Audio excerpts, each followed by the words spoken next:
Welcome everyone to Football Friday, presented by Football Addicts Anonymous. Great to be here now that I'm not driving like Monday's show. Yeah. But yeah, thanks for being on, Chris and Aaron. Have a Thanks for having me. Beams here, so yeah. Should be a fun show today.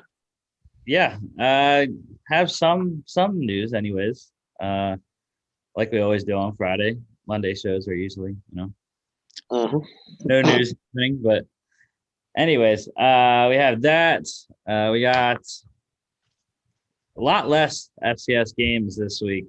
There was a million postponed / canceled games on the slate for our top 25 this week. So, but there is still a hefty chunk of games to preview there. And then we'll finish up with our AFC North mock draft today. So let's get it started here.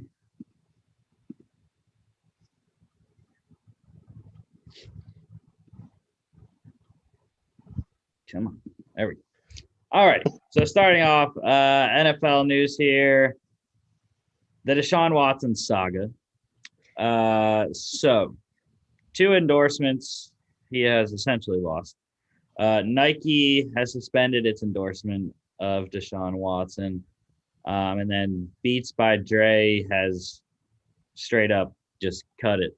And he will not be sponsored by Beats by Dre anymore. So, yeah. I mean, these kind of things were expected, though, with all the stuff coming out. But I mean, this is before anything was actually even done legally. So I'll be interested to see if things come down on him even harder when he goes to court or whatever else he has to do for that. I'll be interested to see. Well, obviously, if he's charged with things, then he's not going to have anything left. But yeah. Yeah, I agree definitely. Especially I think like the Nike with the whole Nike deal and everything. That's a huge, just like you can just cut that out because like Nike's been known to stand by people, but once they cut you off, they're done with you. They kind of like just throw you away. Mm-hmm. Yeah, no, I know that today it was a pretty big win, if I guess win in quotes there, for Deshaun Watson and his team, because the judge ruled that I think it was 13 out of the 22 have to refile and reveal their identities. So, yeah. All right.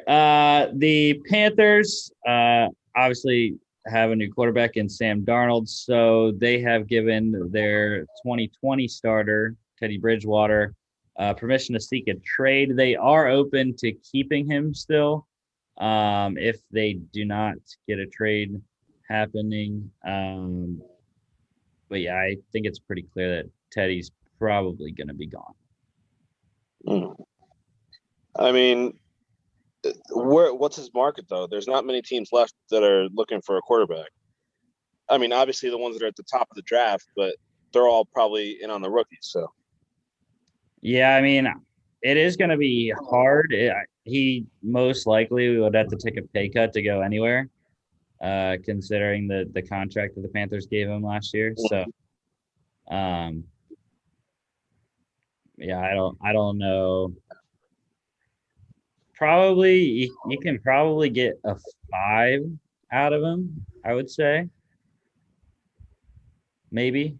I mean, I feel like you and I kind of talked about this on Monday's show with the Darnold trade. I wouldn't mind them doing another trade and having Bridgewater come back to New York after that short stint he had there a couple years ago, because right now they don't have anybody as a backup to Zach Wilson or whoever they end up drafting. We'll talk about a visit that they had with Mhm. quarterback at the end of the news segment there. Mhm. Yeah, I mean, yeah, Jets definitely an option, I think. If they're willing to pay whatever the Panthers want, but another guy that's possibly going to move teams here, the Bears. We already said this a couple weeks ago, but it resurfaced this week that they're having talks with teams about trading wide receiver Anthony Miller. I mean, I think Miller hasn't living up to his second round pedigree, but still solid. I think floor is wide receiver 3.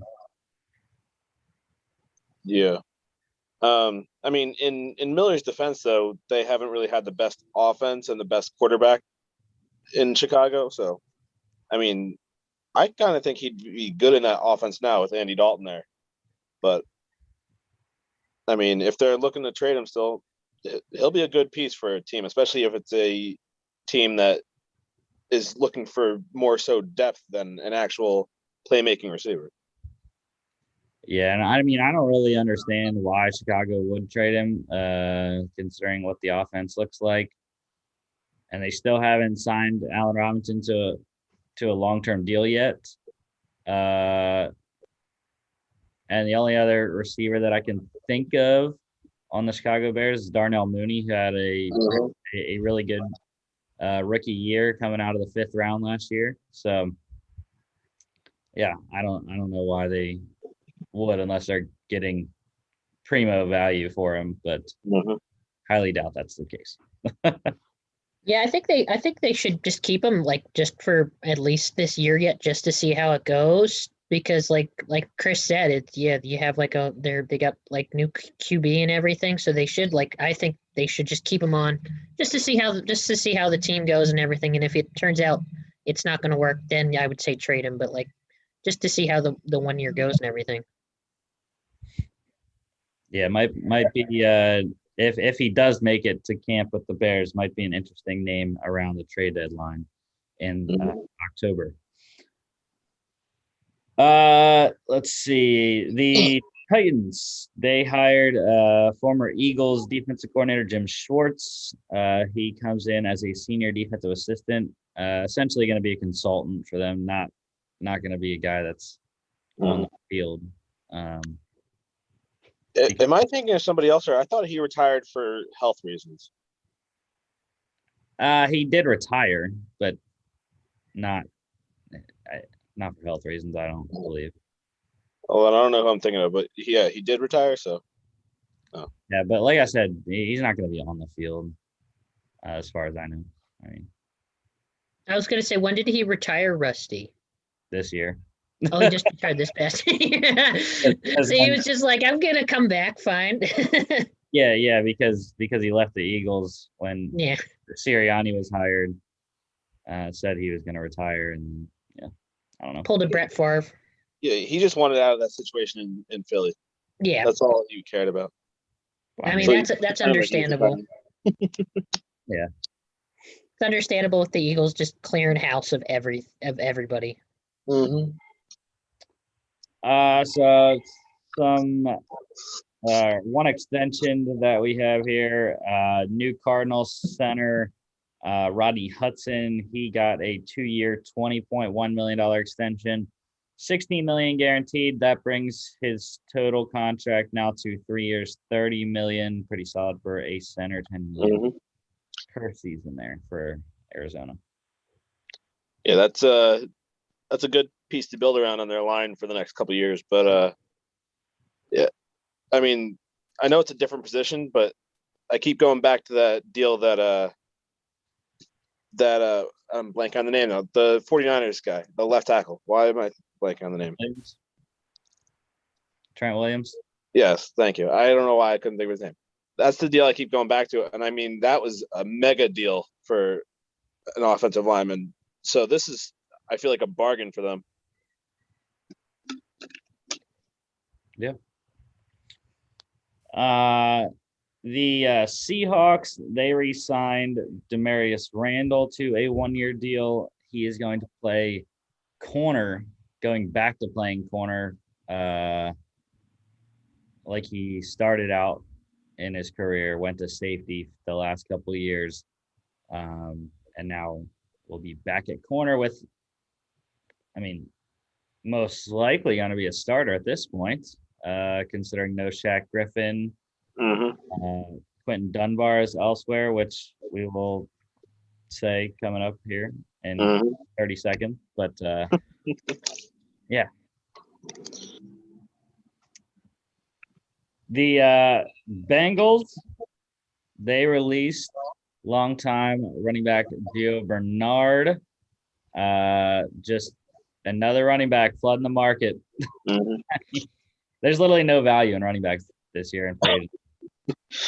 I mean, yeah. I don't want to say that the position's being devalued because of like past free agencies and the upcoming draft class and stuff, but it is. And I mean, Bernard in his day was a good running back, but then he kind of got put in the back seat when they picked up Mixon. So, I mean, he's still got probably a little bit left in the tank there for a team that's needing a running back. Yeah, great, solid third down guy. Change of pace back there. Yeah, I mean, oh, go ahead, Chris. no, I was just gonna say, like, I was gonna say to Rusty, you think he's gonna go in division there to your Steelers, maybe, because they do need a running back right now. Not that type of running back. They don't. All right. I mean, I think he'd be good on a team that definitely needs like just a like a seasoned guy who just like he can help the young guys out and everything, because he's played in the league for a while now. So it's like if like a team who has like a bunch of just like new guys, rookies, or just something like that, he can be easily just be like, hey, like this is the best way to do it. I've played for so long, everything like that. All right. Some signings here. And the first one, I was literally so ecstatic when I saw this come across the Twitter feed. The Eagles, they signed Vikings linebacker Eric Wilson, 1 year, $3.25 million, $2.75 million guaranteed. I love Eric Wilson, had a fantastic season with the Vikings last year, 122 tackles, 3 interceptions. Is going to solidify the linebacking position, essentially. I don't know exactly which spot he's going to play in the Eagles base 4-3. I would probably say he's not a Mike style linebacker. I think he's more going to be a Sam strong side linebacker who will stay in on all 3 downs and help cut in coverage as well. As we saw, like I said, he had 3 interceptions last year. So absolutely love Eric Wilson with the Eagles. That's a good price too. Just for getting him like just a little shy of 3.5. That's really good. That's a good price for especially good linebacker. Yeah, but I've never really been a big fan of the 1 year deals, because if he has an amazing season, then you're probably going to lose him at the end of the year unless you can pay him. But I don't know if the Eagles will be able to pay him the money he'll want at the end of the year. Well, it's COVID. That's why. Yeah, that is true. All these 1 year deals this year. There is 4 voidable years tacked onto that for cap purposes. So I don't know what his cap number is, but I'm sure it's probably less than 1 million, I would say. I would think. Also, Chris, if he has a good year and he has to leave, that's fine. The Eagles will take a compensatory 3rd round pick in 2023. Fair. All right. The Niners, speaking of the Eagles, the Niners signed Eagles quarterback Nate Sudfeld to a 1 year deal. Now there's a little bit of quarterback backlog in San Francisco. The presumptive selection of Mac Jones or whoever at number 3, does Nate Sudfeld now give the Niners the go-ahead to trade Jimmy G? Ooh. I mean, I don't know. Because, well, they don't have Nick Mullins on the roster still, do they? Or Yeah, he is. so they right now they have 3 quarterbacks now under contract. So, I mean, I still think that Garoppolo is the best of those 3, but I think that also might be why he is the most tradable one. But all the reports I'm hearing is that they're trying to send him back to New England, which I don't know if that'll happen, but I mean, I don't know what San Francisco is doing out there because they're, like you said, they're just signing a bunch of quarterbacks. They're backlogged now. So, Well, that's the thing, though. With New England coming at 15, I think that would possibly be a late enough first-round pick. I mean, it's mid-first, so it's not that late, but I don't know if that would necessarily be the pick or not to get Jimmy G. I don't know if they would go that high. well, that's the other thing that like a team like New England would have to consider too is would they rather have somebody that's familiar with the system come back in, or would they rather try someone like I'm not saying it will happen, but one of the quarterbacks that might fall to them at 15.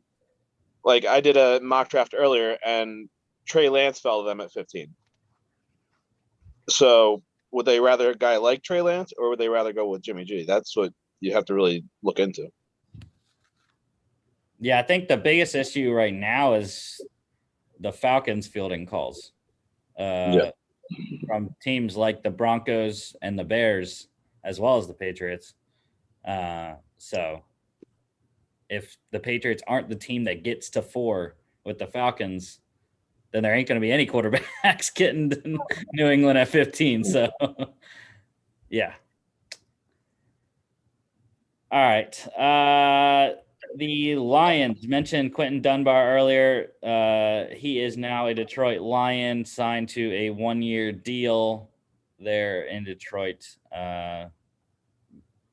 Very solid contributor, I think, for Detroit to pair with Jeff Okuda on the outside there. Mm-hmm. Yeah, it's a nice, solid veteran to kind of teach Okuda how to play corner because he didn't really have that great of a rookie season. So that's a nice, solid player to pair with him. Yeah, Detroit signing a lot of defensive players this offseason. Dan Campbell's first offseason there. The Panthers, another corner signed here. AJ Bouye to Carolina. Another one that I just started to smile right away when I saw it. Mm-hmm. Did not work out in Denver at all. But yeah, I mean, the Panthers, another team that needed a second corner to go with Dante Jackson. They also did sign Rashawn Melvin this offseason, as well as Eli Apple. I believe the Panthers signed. Maybe. I think so. Yeah, so they're filling up their cornerback room pretty fast. Yeah, I gotta say I was a little upset with this signing because my Jets, that's probably the one position they haven't really touched yet this offseason, and it's a big area of need. So I would have loved to see a guy like AJ Boye come to New York, but yeah, I don't know what they're doing there, but yeah, that's a good pickup for them. Yeah, unfortunately, AJ Boye will have to wait until week 3. He is still going to be suspended for the first 2 games, finishing up his suspension carried over from last season. What was his suspension for, Rusty? I do not remember. Okay. I want to say like performance enhancing drugs, but you could be wrong. Oh, okay. Because I was gonna say if it's like a carryover from like I didn't know like if it was just a 2-game suspension to begin the year or it was like you said like a carryover from this year, from Yeah. this past year and everything. Yeah, I don't remember how many total games it was, but yeah, I know it was carried over there. The Cowboys, they're gonna have a punter competition. Um, they signed punter Brian Anger to a 1-year deal. They also have Hunter Nieswander there in Dallas. They released Chris Jones earlier this offseason. So Hunter Nieswander and Brian Anger will battle it out to punt for Dallas this season. I mean, I've never heard of that first guy, Nieswander or whatever, but Brian Anger has been a solid punter for the Texans. So I mean, if he can beat out that other guy, I think he'll be a good. I think he'll have a good season there in Dallas. Yeah, Hunter Nieswander is Texas A&M, I believe. I do not think he's punted in the regular season yet. And the Bills continue to build up offensive line depth. They signed Chargers, former Chargers second-round pick Forrest Lamp. Like I said, Bills are they just keep building that offensive line depth. Josh Allen there. Yeah, I think like for them that's like definitely going to help them out. Like this past year, they made such a great run, and just building that depth will just make that run probably go if they do as good as this year, this coming year, which I think they probably can. Like they got the guys there and everything, especially with this depth now. You got you got more protection. Mm-hmm. The and final signing here, the Chiefs, they signed wide receiver Tajay Sharp. More depth at receiver for the Chiefs with Sammy Watkins being in Baltimore now. So, well, wait before we move on, that is not the final signing. The Jets made a depth offensive lineman signing as well. They signed former Titans offensive lineman Corey Levin. So I'm okay with that. It is. So yeah, he doesn't matter. I don't know who he is. Now, if you want to go offensive line signing, I mean, the Panthers also made an offensive line signing this week. A guy I do know of, though, Martez Ivy, former Florida Gator there.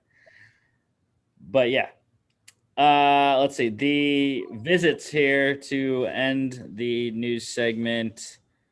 So the Niners hosting a familiar face there. Defensive lineman Ronald Blair hasn't played since 2019, was injured all of 2020. He was released by the Niners in March, but they're just getting him back for an injury check, possibly going to re-sign him there. That's an odd situation because I mean, why release him probably not even a month ago and already bring him back?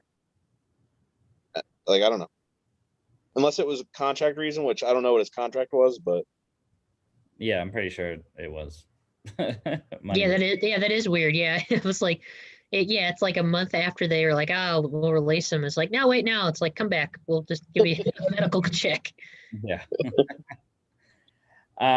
The Texans, they hosted Broncos defensive end DeMarcus Walker for a visit. Can I just say, when I was reading over the script here, when I first read that, I thought my brain said read it as DeMarcus Ware, and I got really confused for a second. I was like, wow, he's coming out of retirement. That's interesting. But yeah. Yeah, DeMarcus Walker, solid 3-4 defensive end, would probably fit nicely for the Texans there. I'm not surprised that the Texans are looking to sign another player, though.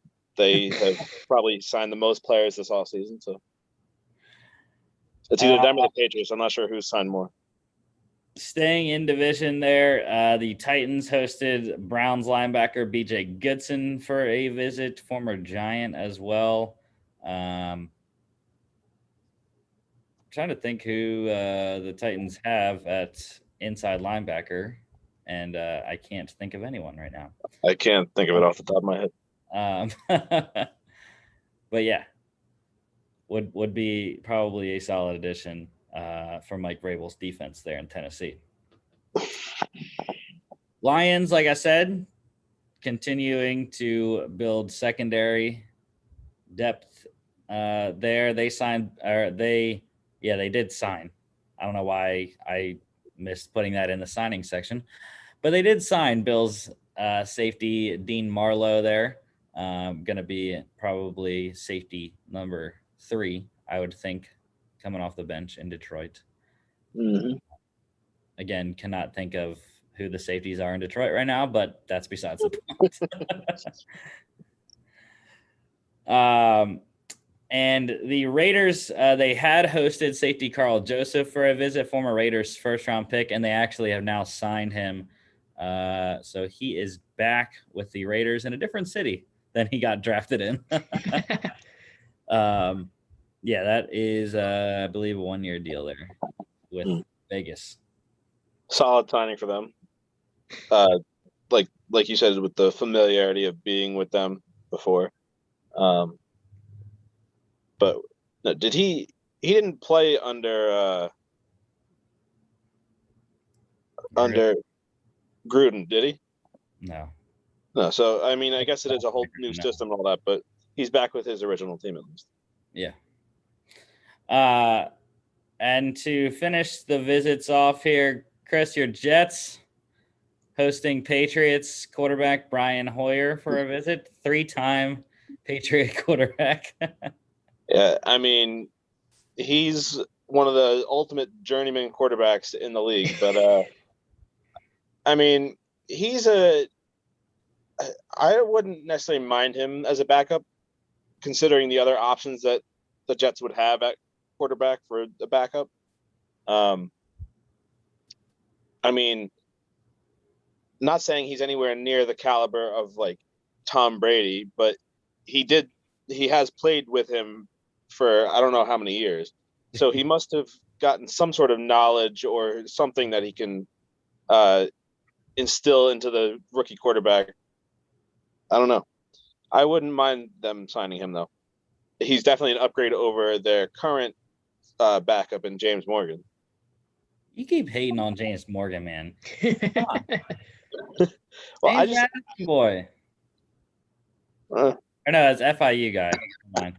I'm thinking of a different guy. No, yeah. No, but I just don't like nothing against James Morgan. It's just that he's got 0 NFL experience because he never played last year.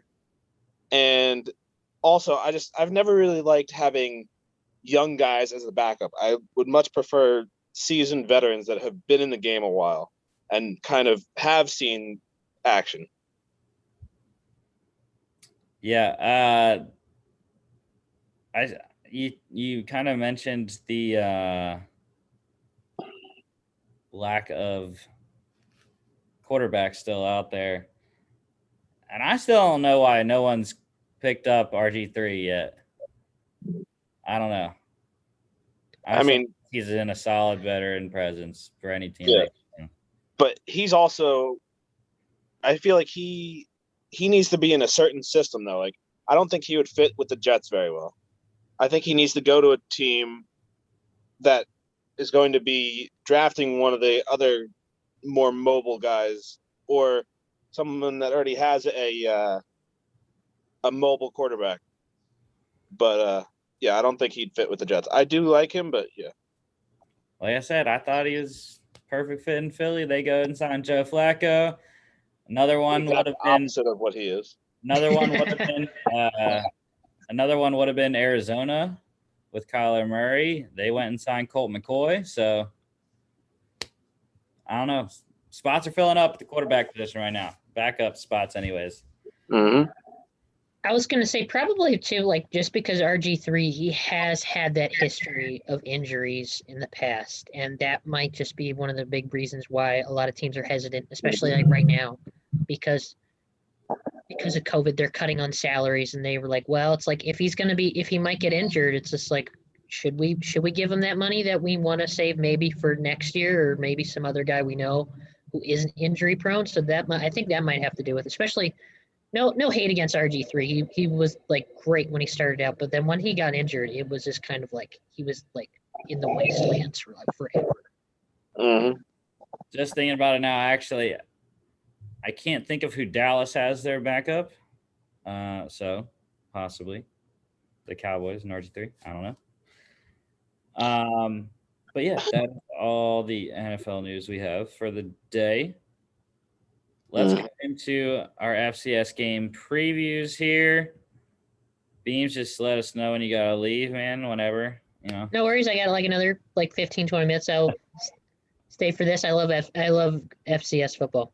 Alrighty, so like I said, a lot of games postponed and canceled this week, but this game is actually going to end up being one of two, I would say. Actually, no, we'll make it 3 games of the week this week. 4 games of the week this week out of our limited games, but there's 4 games that have ranked matchups. So number 7 Kennesaw State heading to Jersey to face number 20 Monmouth. I was surprised that Monmouth was favored. Very surprised. Mm-hmm. Yeah, wow. But I think it's because Monmouth has played better quality teams in their 2 games. They've beaten Gardner-Webb. Actually, I shouldn't say beat. They have blown out Gardner-Webb. And I'm blanking on who they faced last week. Let me get it here. Yeah, they blew out Gardner-Webb last week.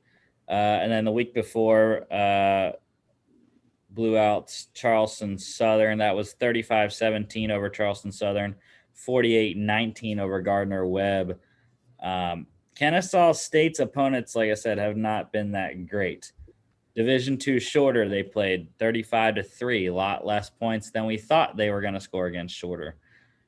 24-19 win against common opponent Charleston Southern, so not as many points there. Only beating Dixie State by 10, 37-27. And then they shut out Robert Morris, which I think was their best game this season, 35-0. So like I said, at first I was thinking about putting this in my parlay, Kennesaw State money line. But when I looked at the opponents that they have played, I couldn't touch this game. I do think Kennesaw State should eventually win, but I think it's going to be very close. Yeah. I think that Kennesaw State will win this one in a close game.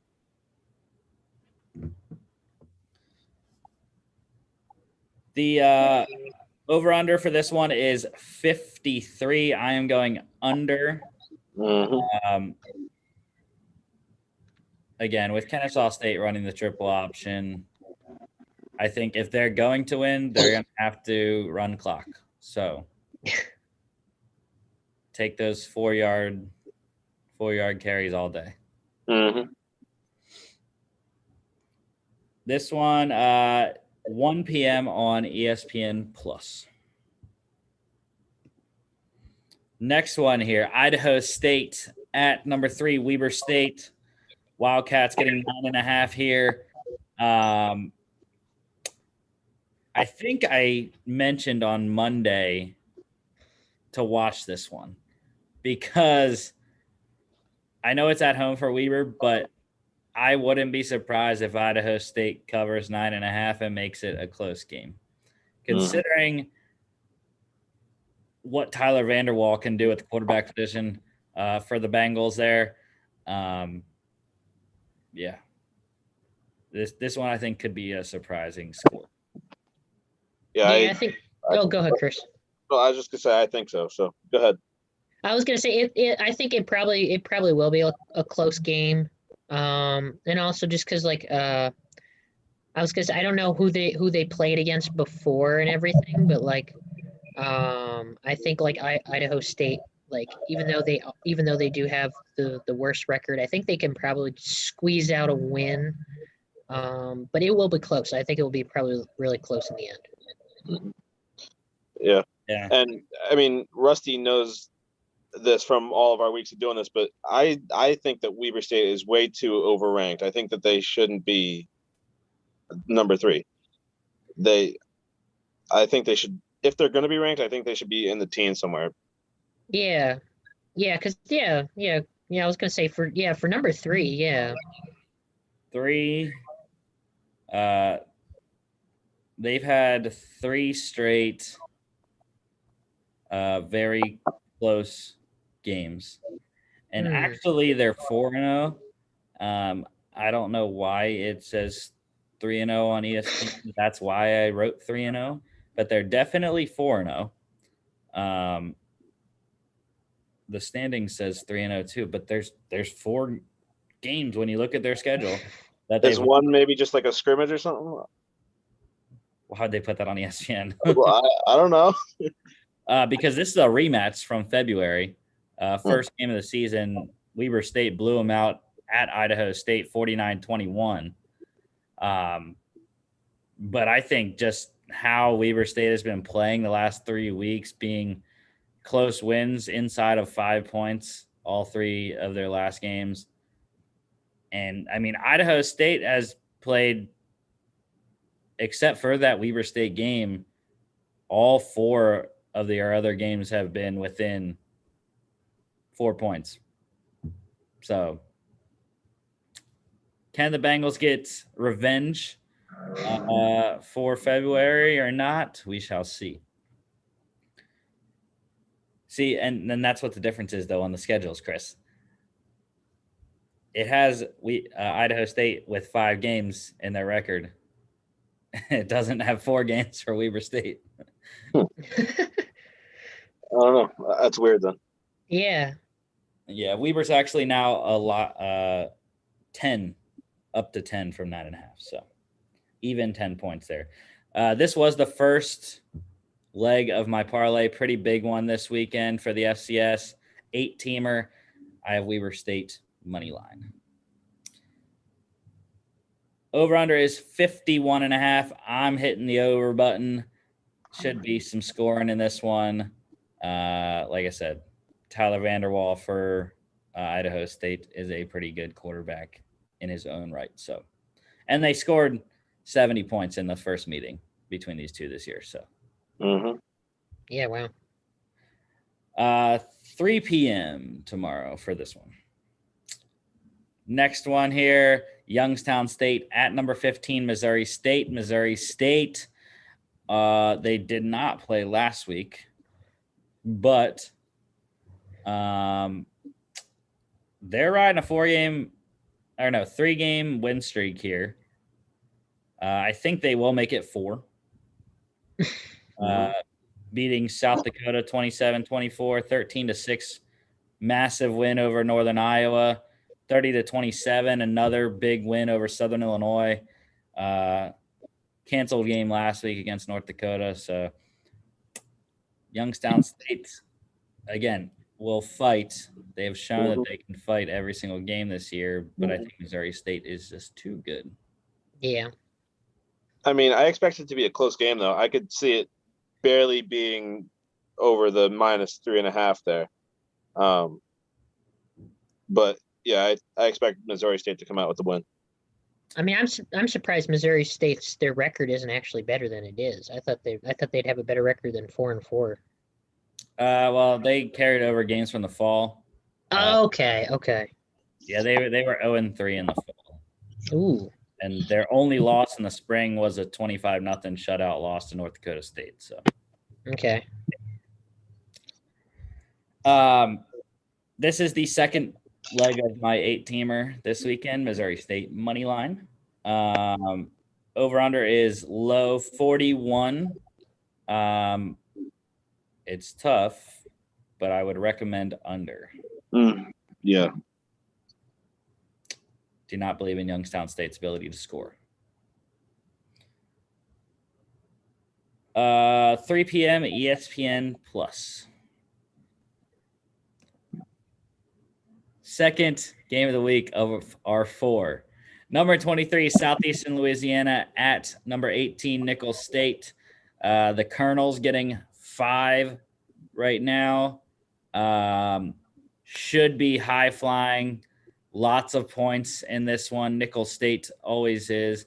Southeastern Louisiana has shown in a couple of their games this year that they can put up points as well. Mm-hmm. So, yeah, I like the Colonels, though, in this one.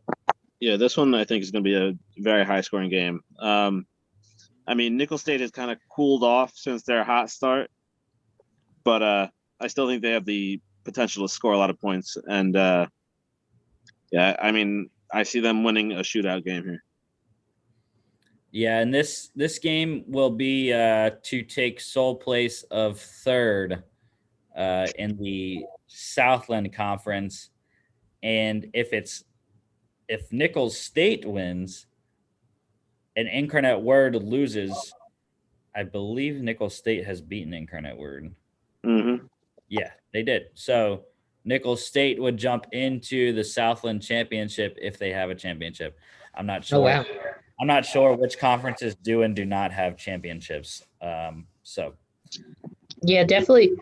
Oh, I was definitely like, because of that, I definitely think it's just going to be like just a fight to the end between both, especially for Nicholls State. If they're close to that chances of getting in that championship, they'll try to just do anything possible. Mm-hmm. Yeah, and Lindsey Scott is just fantastic for Nicholls State. So over under massive 70 in this one. And you know what? I'm taking the over. Uh-huh. Nicholls State is capable of scoring 70 themselves. Mm-hmm. And they show that they can do that against good teams too. Mm-hmm. Like when they scored 75 against Incarnate Word. So yeah. Third leg of the parlay here, I have Nicholls State -5. I believe that much in the Colonels. And they've actually, they scored over 70 twice this year. Coming off big loss against McNeese State last week. But 4 p.m. ESPN Plus. Next one here, one of my favorite teams, number 9 Eastern Washington at home, taking on Idaho. Eagles, Eric Barrier, Talolo Limu Jones there, the wide receiver. They're going to win. And they're going to most likely cover, I would say. I do have Eastern Washington -12.5 in the parlay, so it's at home. I think it's pretty safe on the red turf that they'll get the win. Yeah, this one, And I mean, Idaho has, I think, surprised in a couple games, but I don't think there's any way they win this one. Well, they did surprise people with the first game of the season when they beat Eastern Washington 28-21. Mm-hmm. But since that, Eastern Washington has absolutely destroyed everyone, except for Idaho State. Idaho State was a 4-point game shootout, 46-42. But they destroyed Northern Arizona 45-13, Cal Poly 62-10, and then UC Davis, their hardest test, 32-22 last week. So I believe in the Eagles. Yeah, I think they will. I don't think it'll be like a massive like blowout sort of thing. But I don't say it will be like a massive. I think they can probably win by I would say 12 would be my safe. Like I don't. That's not good enough, Beams. They're gonna win by 14 to cover the spread. Over under in this one, 53.5. Surprised it's that low. What do we think, Chris? I mean, like you said, I'm kind of surprised it's that low. I think that they can get probably into the 60s at the very least. So I think it would go over. Yeah, I think Eastern Washington should score around their average. I don't know what their average is exactly off the top of my head. Just trying to calculate the scores in my head, not trying to do that math right now, but probably around 45 or 40-ish, I would say. So I would expect Eastern Washington to score around that. This one is 4:05 p.m. tomorrow. Eastern Washington always plays at 4:05. I don't know why. Not 4. It has to be 4:05. Mm-hmm. That's like baseball games. They're all like you go to the stadium. It's like, oh no, it's like it's not 1:00. It's 1:05. All right. Third game of the week here. All right, never mind. I have them in reverse order. My bad. This is the third game of the week. We'll go back to that one. Number 2, North Dakota State. That'll be a good one. At number 24, Northern Iowa. Northern Iowa has disappointed very much this year, to say the least. They have, besides one game, which was last week or 2 weeks ago, they have not scored over 21 points. Ooh. One game they have done that. And that was against Western Illinois, who is not good. We already know that. Mm-hmm. So, I thought they would be better. Yeah, wow. I do not expect Northern Iowa to win, even at home. As much as I hated Zeb Noland in the beginning of this season, Chris knows this. I was bashing on him every week. It seemed like, but he's really figured it out.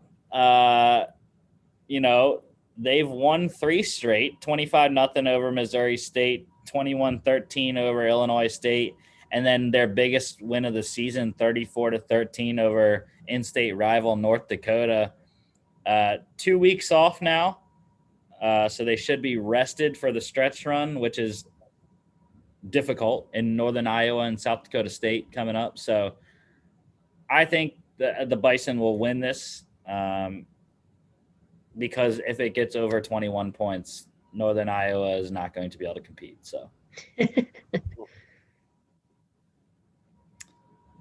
and this is another leg of the parlay, North Dakota State money line there. So they should easily have that. Keyword is should. Over under, lowest one of the week here. 35.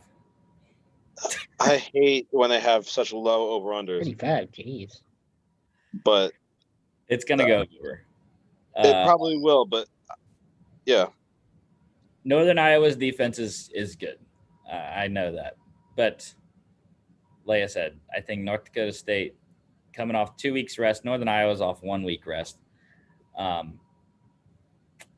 think they'll score enough. Northern Iowa, they might get to 7 or 10. But I think North Dakota State will score at least 28. So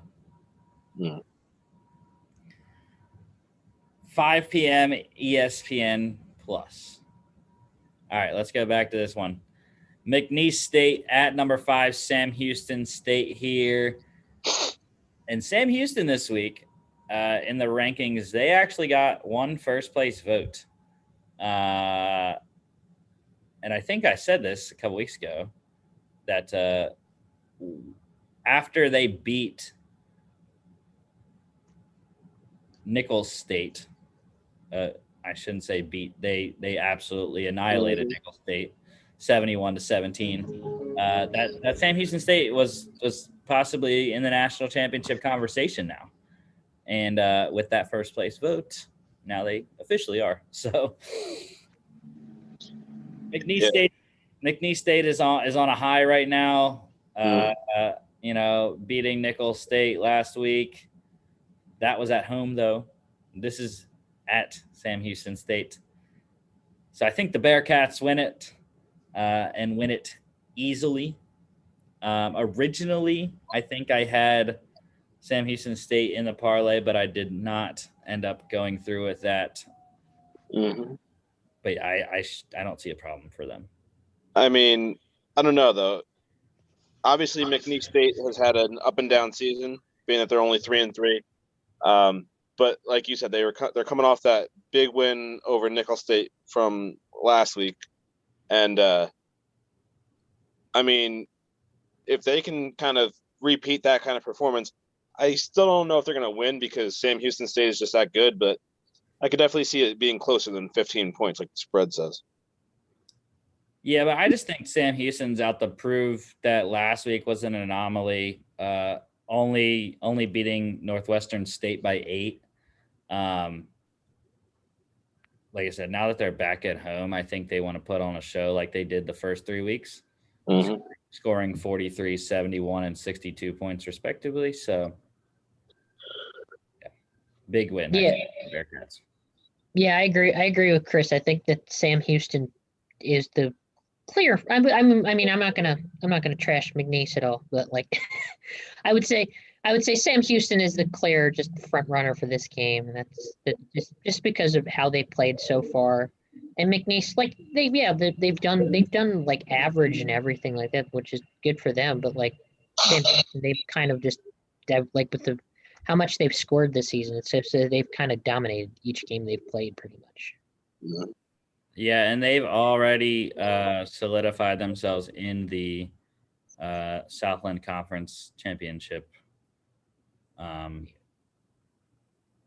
with beating Nicholls State and Southeastern Louisiana. Still have a game against Incarnate Word coming up. I don't know if that's the championship or not, but yeah. I was going to say that was my final prediction. I will see you guys later. Thanks for having me on. All right. Thanks for being on. Yep. See you guys. See ya.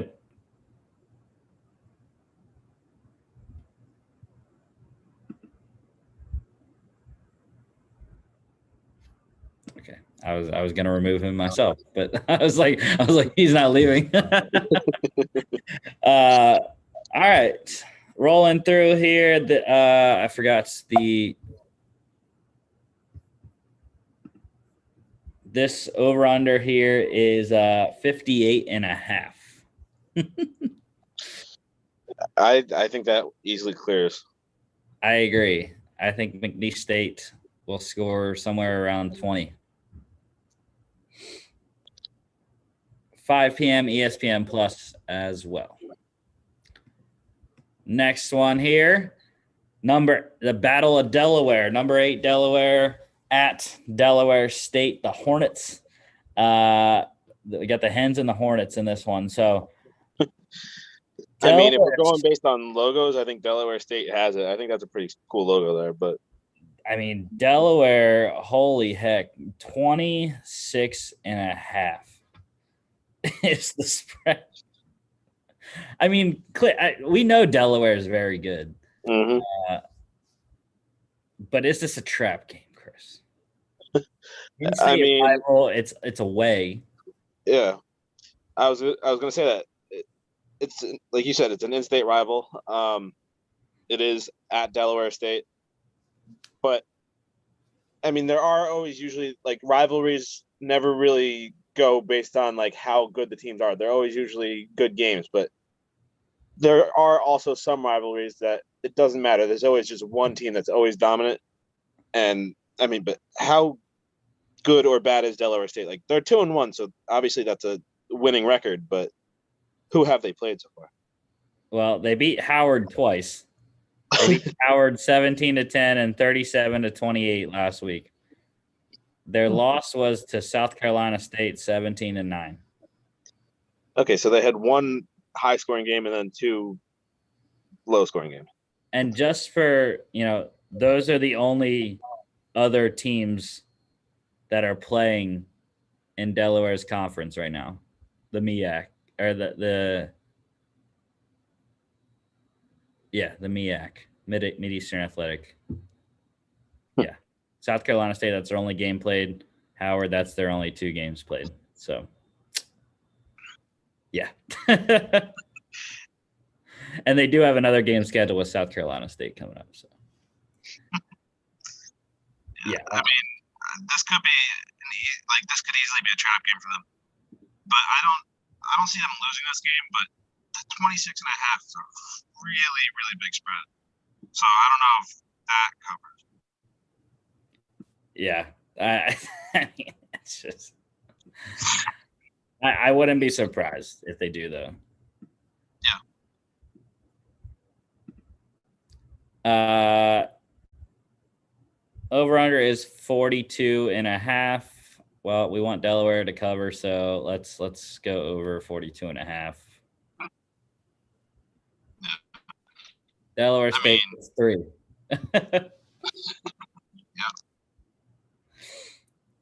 All right. This one is 6 p.m. on national TV, ESPN 2. This is the game that's on national TV. Yeah. Yep. There's so many better games out there, but who knows? This could be the best game of All right. Next one here. New top 25 team, number 21, East Tennessee State, heading to Mercer. Mercer coming off a major win over VMI or over Furman, not VMI. They got by VMI. Over Furman last week. East Tennessee State, they beat VMI last week. So both teams coming off good wins. I thought this spread was a little low. Yeah. But, East Tennessee shouldn't have an issue, I think. Yeah, I was going to say that the spread seems a little low for me. I mean, I don't want to base the entire season off of one game, but I'm just referencing the ones that you just mentioned. East Tennessee beat a very good VMI team, and Mercer beat a floundering what's their name? Why am I blanking? Furman, yes. So yeah, I don't see any problem with East Tennessee State winning this game, but I would have to think that it would be more than a field goal. I agree. I do think it's going to be a one-score game, though, because that is what East Tennessee State has done every single game so far. Beating Samford 24-17. They actually lost to Furman 17-13. Then they beat Citadel 28-21, West Carolina 24-17, and VMI 24-20 last week. So, yeah, Mercer's been a little bit up and down with their scores. I'm not going to go over all their scores. So, but yeah, Tennessee should win. It's going to be a touchdown. Mm-hmm. 46.5 is the over under.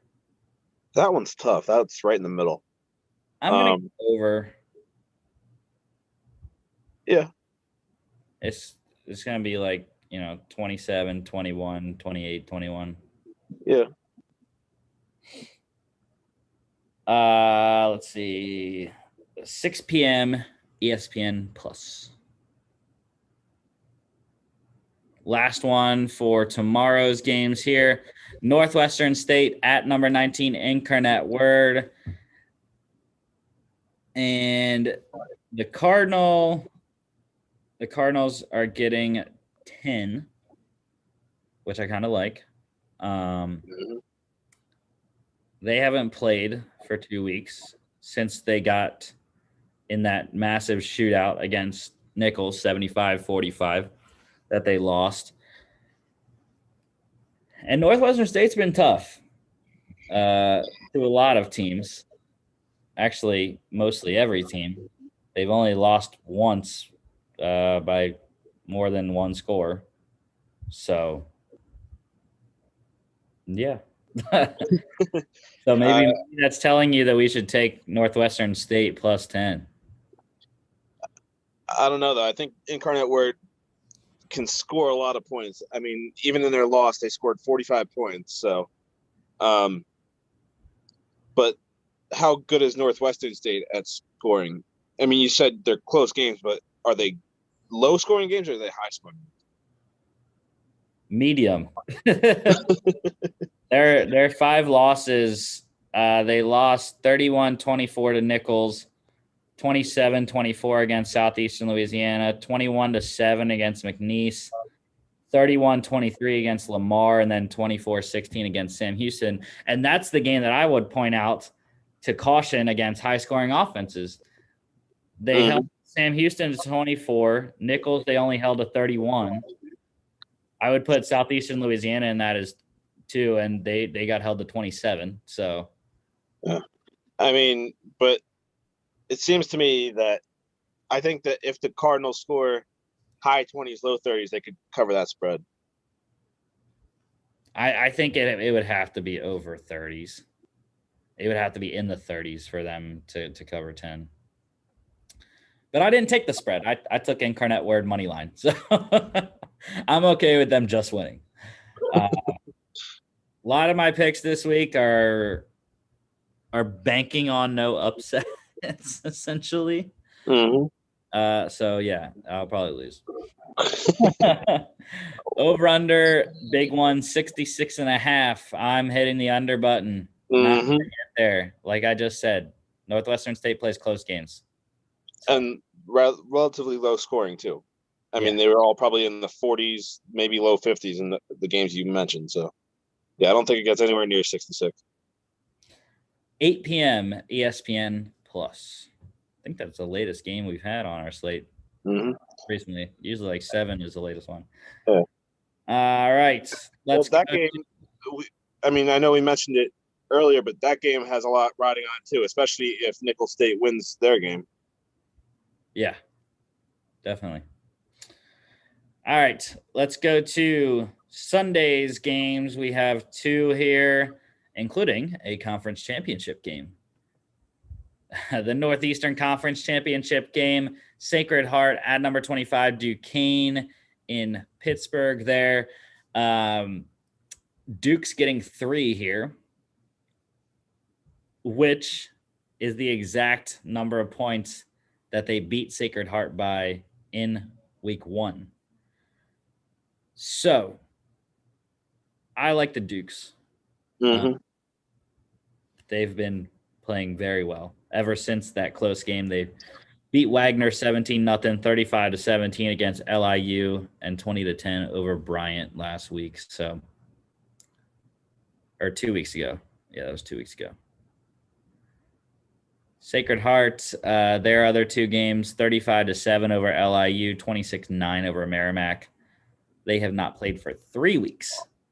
So, this one's going to be a tough one to pick, though, because just based on what you said there, I mean, obviously Duquesne's 4-0 and they already beat Sacred Heart by a field goal, but they've played some pretty low-scoring games and pretty relatively close games. But Sacred Heart, in their 2 wins, they blew out the competition. So, I don't know. Yeah, I think these are by and large, the best 2 teams in the NEC. LIU and Bryant, they're both 2-2, but I think this should be a very entertaining game.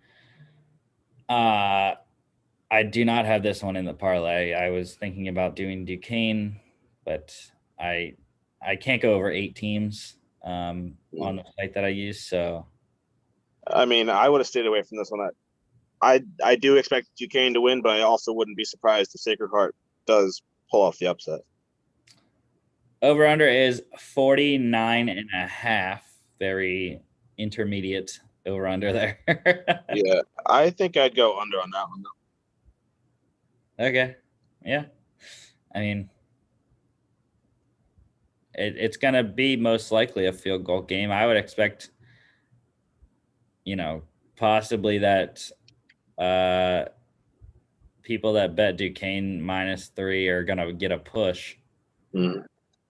if the Dukes win, but who knows? 2 p.m. ESPN 3. Also, just a side note, it looks really weird having a team that's only played 3 games in a championship game, but that's just how the season has gone. So, Well, they would have played 4, but their game, I don't know if it was supposed to be last week or 2 weeks ago against Wagner, got postponed. So, all right, last game on our slate here. 4th game of the week. Number 10, Jacksonville State at number 17, Murray State. The Gamecocks getting 9.5. And that's who I like. I like Jacksonville State in this one. They are coming off a blowout of Eastern Illinois, 44-23. Murray State, on the other hand, coming off a 3-point loss to Austin P, who also beat Jacksonville State 2 weeks ago. So this one does have conference implications. Murray State ahead of Jacksonville State right now. I believe that is based off overall record. I could be wrong. I'm not sure exactly how the tiebreakers are working right now. By overall record, you mean like winning percentage? Because record-wise, Jacksonville State has more wins and all that. Yeah, winning percentage. Yeah, that's what overall record means. Yeah, because Jacksonville State has one more loss that they picked up in the fall. Mm-hmm. I believe that is why Murray State has the lead right now. They're both 5-1 in conference play. And the loser of this game would be out, potentially. Actually, I don't know. Actually, I don't think they would. Because when I look at Austin Peay's schedule, there is not another game scheduled for them. And their game against Eastern Illinois this week got postponed. Mm-hmm. Because the loser of this one, if Austin Peay had won this week, Austin Peay would be in the championship with whoever wins this game. But now that Austin Peay doesn't have another game, I think it's just going to be these two playing back-to-back weeks, or if they just are going to play this week and then say, all right, winner of this one is champion. I don't know. But yeah, I like Jacksonville State, like I said in the beginning there. Mm-hmm. I believe in Zion Webb and their 2 running backs there, Uriah West and Josh Samuel. Racers have been surprisingly very good, but I think Jacksonville State just 2 seasoned. Their defense is pretty solid as well. Yeah, I agree. Over-under is 52. I'm going over. Think some points should be scored in this one. Not exactly sure how many, but I think it will be more than 52. Yeah, I could definitely see that. 3 p.m. ESPN Plus on Sunday. And that is all the FCS games we have for today. Now it's time to finish it up here in our mock draft series here. We're rolling along with the AFC North today. We got the Bengals at 5th, the Steelers at 24th, Browns at 26th, and the Ravens finishing up at 27th in the first round. So let's get to it here. I need to set up the mock draft sim here. Let's see. Where is my... There it is. Let me get the mock draft here.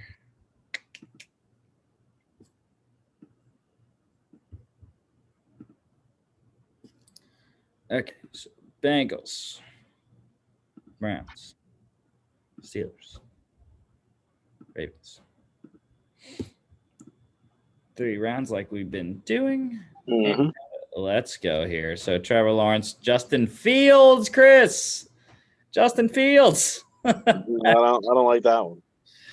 Zach Wilson, the Niners get their guy, Trey Lance, to the Falcons. Bengals already have a quarterback. We're good. Now, now is when the issue comes. We have every player available that we want. Mm-hmm. Sewell is there. Kyle Pitts is there. Jamar Chase is there. You could argue Rashawn Slater versus Penei Sewell right now. So, what do we do? I mean, I still think that they go Sewell here.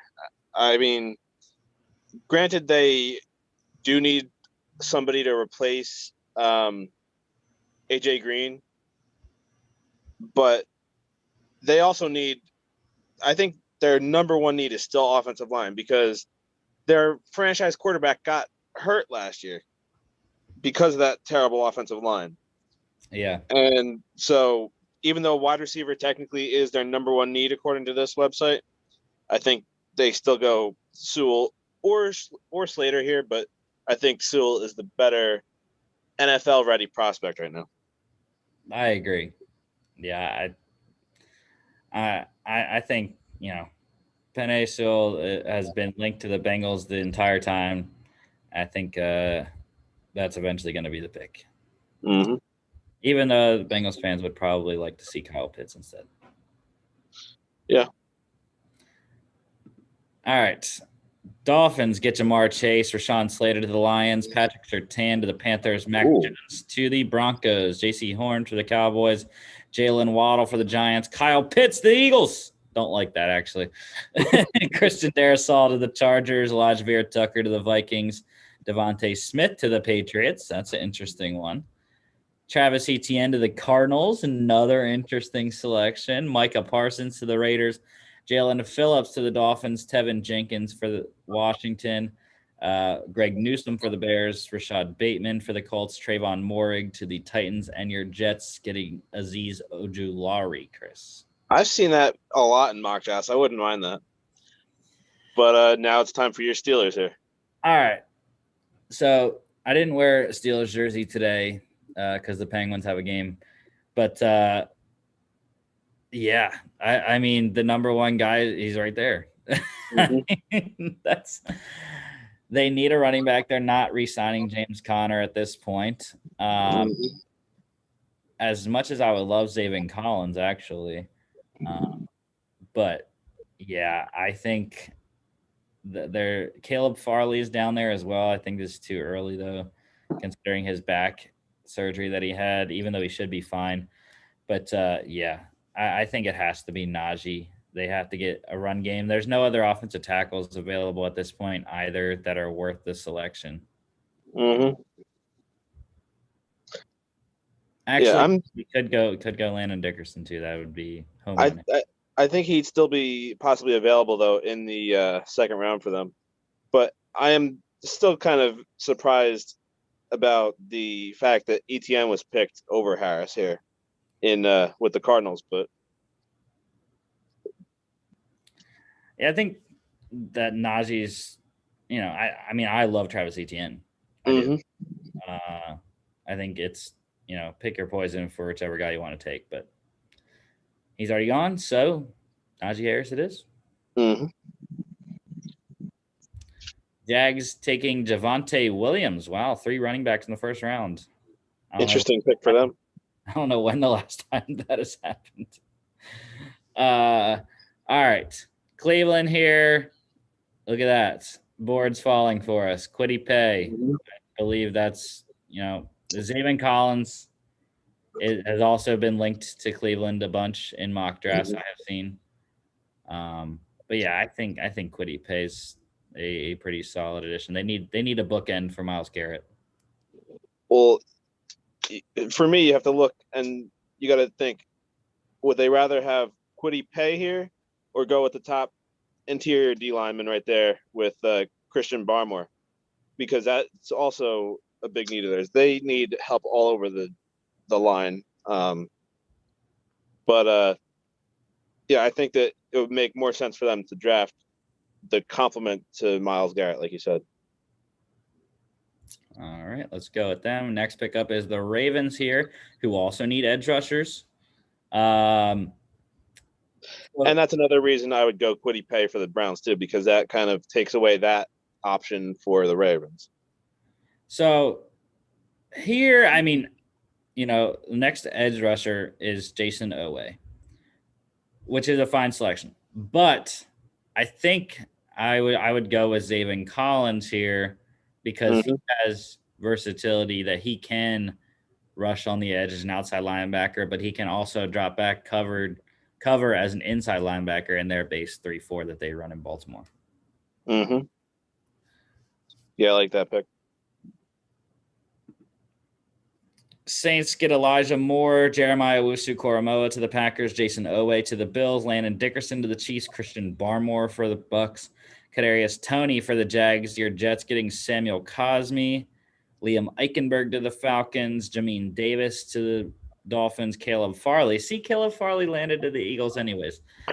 At 37 here.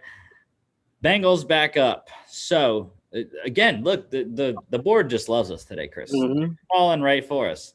That's a nice pick for them right there at wide receiver, I think. Yeah, Terrace Marshall should be a solid addition. LSU wide receivers have been fantastic in the league. Mm-hmm. And I mean, is that Burrow's old teammate there? Did they play together? Yeah, they did. So there you go. All righty. Panthers, Dylan Radins, Nick Bolton to the Broncos, Levi Onwuzurike to the Lions, Baron Browning for the Giants, Joe Tryon for the Niners, Ronnie Perkins to the Cowboys, Alex Leatherwood to the Jags, Jabril Cox for the Patriots, Creed Humphrey for the Chargers, Wyatt Davis for the Raiders, Eric Stokes to the Cards, Brevin Jordan for the Dolphins, staying in Miami there, Kelvin Joseph for Washington, Rondale Moore to Chicago, Amari Rogers for the Titans, Gregory Rousseau to the Colts, and the Steelers back up here. Mm-hmm. But now it's interesting. Could get Bud Dupree's replacement in Joseph Osai, but I think they like, and why am I just blanking on his name right now? The guy they drafted out of Charlotte last year in the 3rd round, Alex Highsmith. Mm-hmm. But I'm going to go give Ben some protection. I like Jalen Mayfield here.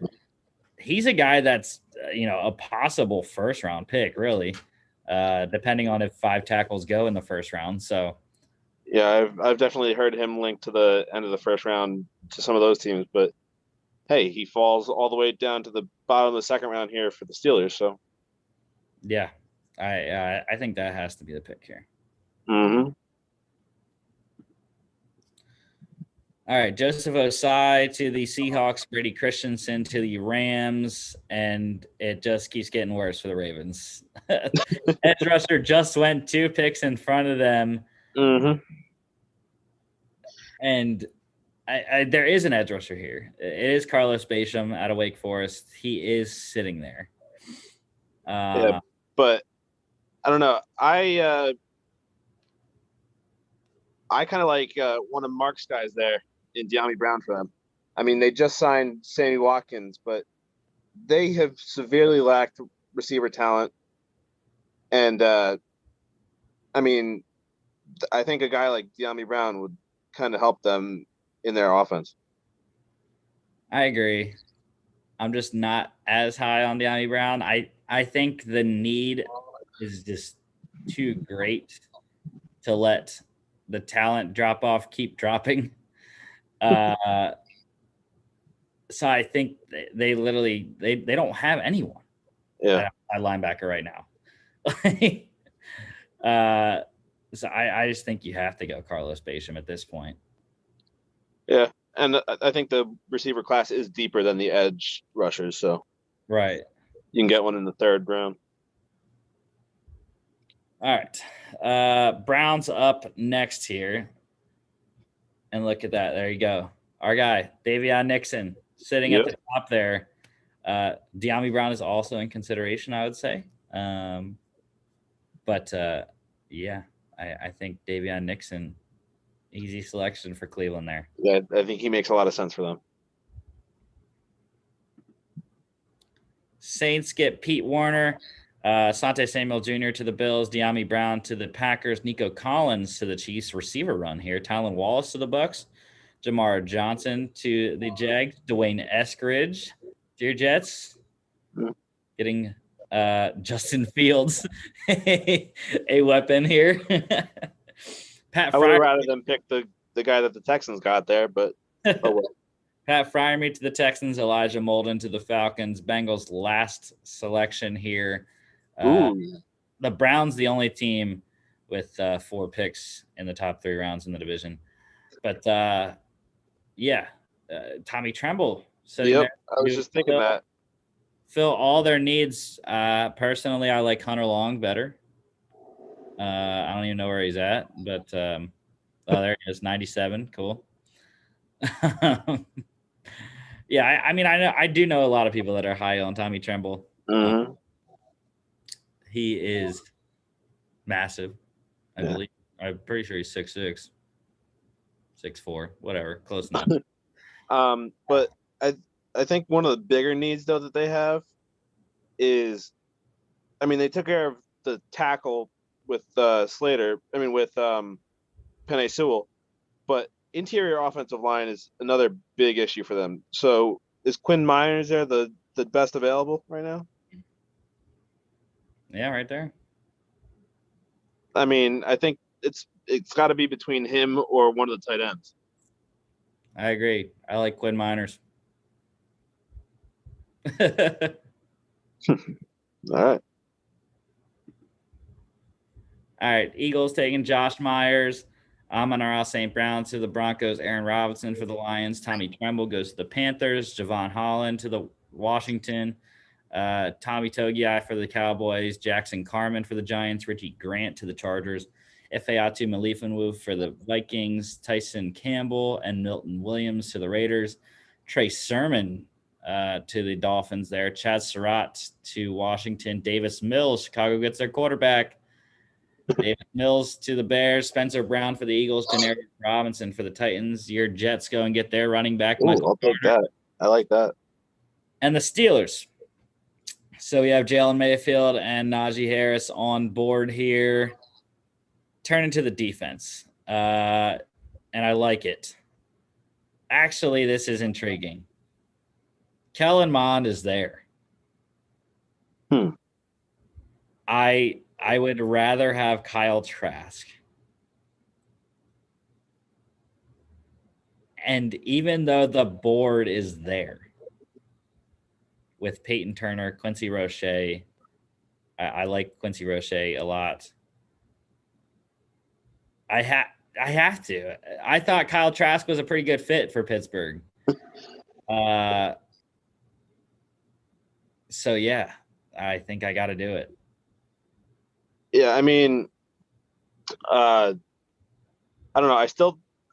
I think he would maybe still last to the beginning of the 4th round, but that would mean that the Steelers would have to trade up with their later picks to trade up in the early 4th to get him. So if that's their guy, then I think this would be a good spot to take him. Like I said, I do not believe in the Draft Network's predictive boards, mock or quarterback ranks. I think Kyle Trask, Davis Mills, and Kellen Mond all go on day 2. So,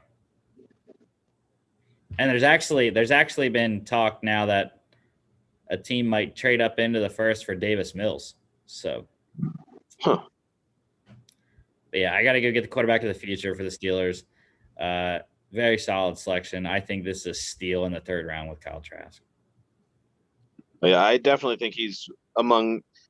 I'll say he's probably going to end up as a top 3 in this class in the quarterbacks. Peyton Turner goes there to the Rams. Now we got Browns picks to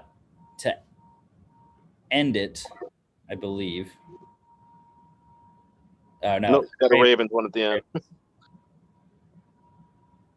Yeah. So we got 2 Browns picks in 3 selections here. So Now it's tough. It's tough. Who's still there for wide receiver right now? It doesn't look like there's. Tutu Atwell is. Oh, he's a decent selection, but I don't see the Vikings taking him, so they could probably go with somebody else for this pick. Right. That's what I'm thinking too. I kind of want to double down on edge rush and go Quincy Roche. I mean, yeah, he can never really have too much pass rush. So yeah, I mean, I think I'm leaning in that way. The other picks I would say would be the secondary guys: Paulson Adebo, Hamza Nasruddin. But yeah, I think I'm going to double down and go edge rush because we already have Quiddy Pay, Davion Nixon, build the defensive line even more. Mm-hmm. You don't need good secondary if you're getting to the quarterback in under 3 seconds. Yeah. All right, Vikings in the middle there take Stone Forsythe. Not a guy that the Browns are going to draft anyways. So, see, now we can go get one of those guys. Unless you wanted to go get Tutu Atwell. I mean, I think that they should go offense. Maybe it's not necessarily receiver, but yeah, either the receiver or they need help on the line still. I don't know how many or who left on the line right now, but I think they need help on both of those positions. I don't know. I personally think their offense is all right. They can get some guys later. I would stick with the defense and go one of these two guys right here. Paulson Adebo, Hamza Nasruddin.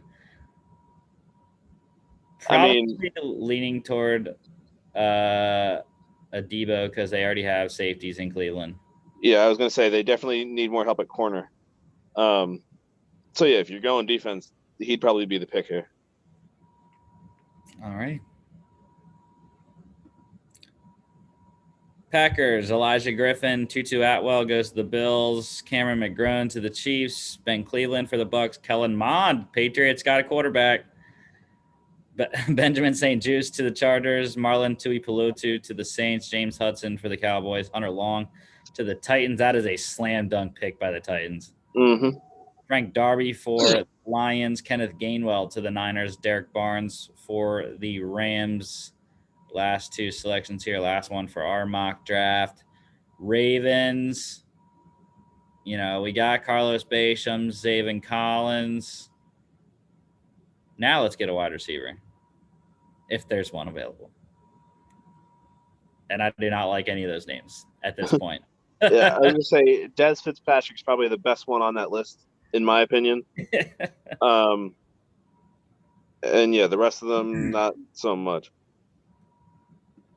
So we're not getting a wide receiver. That can wait. How about at running back to complement J.K. Dobbins there? Who's there for that? No one. There was one right there. Ramondre Stevenson, but again, I think he's a 4th round guy. Mm-hmm. Even though we are almost in the 4th round anyways. But I mean, I guess if in this case now they have a big need in the secondary there with safety, and one of the better safeties in this draft is right there at the top. I could see them picking him in this spot. Yeah, I was thinking about that. I was also looking at the second guy there, Trey Smith. They need offensive line, not necessarily interior, but I think he would upgrade the interior that they do have right now. They're probably going to need a tackle eventually if they trade Orlando Brown, which I don't see happening. But yeah, I mean, we can go Hamza here. Yeah, I think he's the pick. Alrighty, and Saints. I hate when it does that because I can never see who the last pick is. Just for people to know. Robert Rochelle, Central Arkansas. there you go. But yeah, here are our selections for the AFC North. Penei Sewell to the Bengals at 5. Steelers get Najee Harris at 24. 26, Kwity Paye to the Browns. 27, the Ravens get Zaven Collins. Bengals come in the second round, 38th to take Terrace Marshall. 55th, the Steelers get Jalen Mayfield. 58th, the Ravens go Carlos Basham. 59th, the Browns take Davion Nixon. 69th, Bengals going Quinn Miners. 87th, the Steelers getting Kyle Trask. 89th, the Browns getting Quincy Roche. 91st, Browns going Paulson Adebo. And 104th, the Ravens getting Hamza Narazaldeen. I think it's a pretty solid draft. I don't know. I feel like I've said this every week, but I don't really know which team won the draft here. I like them all. I'm going to be biased. I'll take my Steelers draft. Yeah. Running back of the future, potential left tackle of the future, and they got their quarterback of the future. Yeah, that is true. They did set themselves up for a good future. But again, that's all setting up for the future. I don't know if they're going to be good enough to win this year, but we'll have to see. Yeah, I think the worst one was probably the Ravens. It felt like they were the only team that the board did not play well with. Mm-hmm. I mean, they still got some good players though, but I mean, I love Zaven Collins, but needs versus what the board has given you did not look very good. I didn't think so. Mm-hmm. All right, that is the mock draft here, and then next week, if the slide would like to go, next Friday, we will have, as always, NCAA NFL news and our FCS game previews. I believe next weekend is setting up to be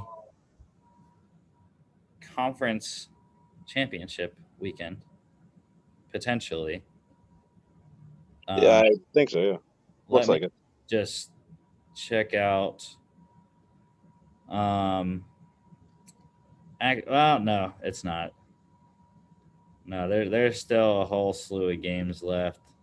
But then I think next week though is the last week of the regular season, because you can't slide the weeks up top on ESPN. Do not slide to week 12. It only stops at week 11. So yeah, next week should be the last regular season week of the FCS spring season. We'll get into conference championships in the middle of April, and probably by the week before the draft should be conference championship weekend. Yeah, so that'll be fun to look at. Yeah. And then also next week, continuing our mock draft series, we will go AFC West mock. We'll have the NFC North on Monday's show, AFC West on next Friday. Broncos, Chargers, Raiders, and Chiefs. So those will be some fun drafts to do. Broncos, definitely. All right, that is our show for today. As always, don't forget to follow us on all our social media at FAA Podcast on Instagram and Twitter. Check us out here on YouTube and on Spotify as well. We would appreciate hitting the subscribe button for us. We're also on Facebook if you prefer that medium. And also our website is faapodcast.com. Click the little shop button in the top right corner, get you some nice, cool merch. So